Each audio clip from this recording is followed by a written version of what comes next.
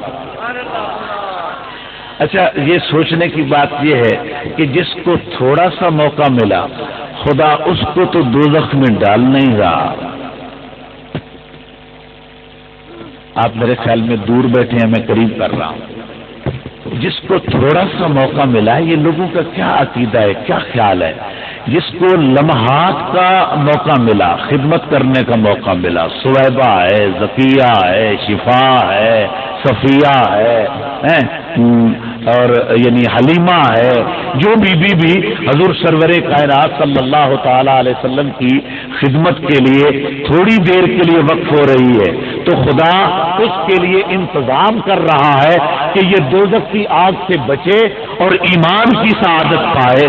تو جس کو معمولی سی صحبت ملی وہ تو اتنا درجہ پائے، تو جس نے کئی ماہ تک میرے نبی کو اپنے پیٹ میں اٹھائے رکھا،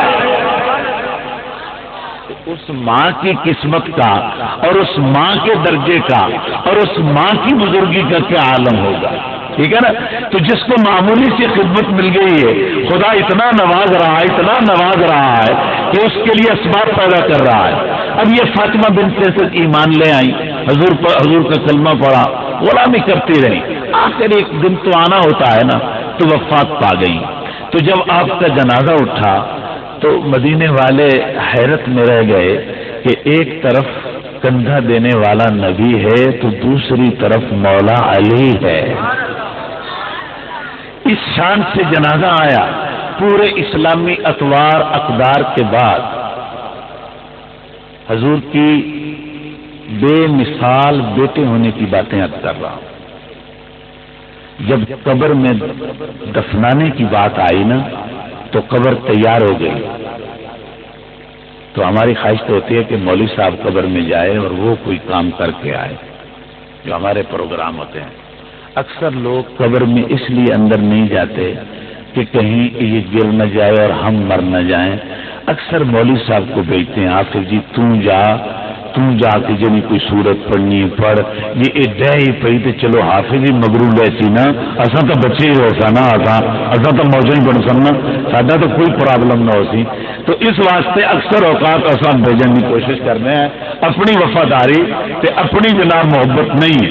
مگر ادھر دیکھو کہ جس وقت قبر تیار ہو گئی اور ٹائم آ گیا دفنانے کا، بڑی لطفدار بات سنا رہا ہوں۔ جب ٹائم آیا قبر میں دفنانے کا تو حضور نے وہ بنانے والے لوگوں سے کہا کہ ایک دفعہ تم باہر آ جاؤ، مجھے خود جا کر قبر میں اپنی اماں کی قبر کو سنوار لینے دو۔ جناب حضرت محمد رسول اللہ صلی اللہ علیہ وسلم قبر میں چلے گئے، قربان جائیں۔ آپ اپنے ہاتھ سے نا ہماری بولی میں قبر کو پلین کر رہے ہیں، یعنی برابر یکساں کر رہے ہیں، اس طرح ہموار کر رہے ہیں، اور آہستہ آہستہ اپنے ہاتھ سے کنکر جو ہے نا وہ ایک طرف کرتے چلے جا رہے ہیں، سائڈ پر کرتے ہیں اور پلین کر رہے ہیں، ہموار کر رہے ہیں، برابر کر رہے ہیں۔ اور کس ہاتھ سے وہ قبر کی مٹی برابر کر رہے ہیں آپ خود یقین کریں، جس کو قرآن کبھی ید اللہ فرمائے کہ یہ اللہ کا ہاتھ ہے۔ پھر اگر آپ شان دیکھیں تو اس ہاتھ کی شان تو یہ ہے کہ اگر سورج کو اشارہ کیا تو سورج واپس آ گیا، اور اگر چاند کو اشارہ کیا تو چاند دو ٹکڑے ہو گیا، اگر درختوں کو بلایا تو درخت بھاگے بھاگے آئے، اور اگر کسی کافر کی مٹھی میں کنکروں کی طرف میرے حضور نے اشارہ کر دیا تو انہوں نے میرے نبی کا کلمہ سنایا، اور بادلوں کو اشارہ کیا تو بادل چر گئے۔ یہ اتنی شان والا ہاتھ اپنی اماں کی قبر سنوار رہا ہے۔ تو کسی نے عرض کیا، جو جملہ عرض کرنا چاہتا ہوں، کسی نے عرض کیا حضور آج تو بڑی محبت فرما رہے ہیں، تو آپ نے فرمایا تمہیں کیا معلوم، جب میرا بچپن تھا نا تو یہ میری ماں جب میرا بستر تیار کرتی تھی نا تو اس پر یوں ہی ہاتھ پھیرا کرتی تھی، اس طرح اس طرح یوں ہی ہاتھ پھیرا کرتی تھی کہ کوئی کپڑے کی سلوٹ نہ رہ جائے، وہ چھوٹی سی سلوٹ نہ رہ جائے جس سے میرے اس لاڈلے، اس نفیس و لطیف رئیس، جو بڑا رئیس ہے کائنات کا، لطیف ہے کائنات میں،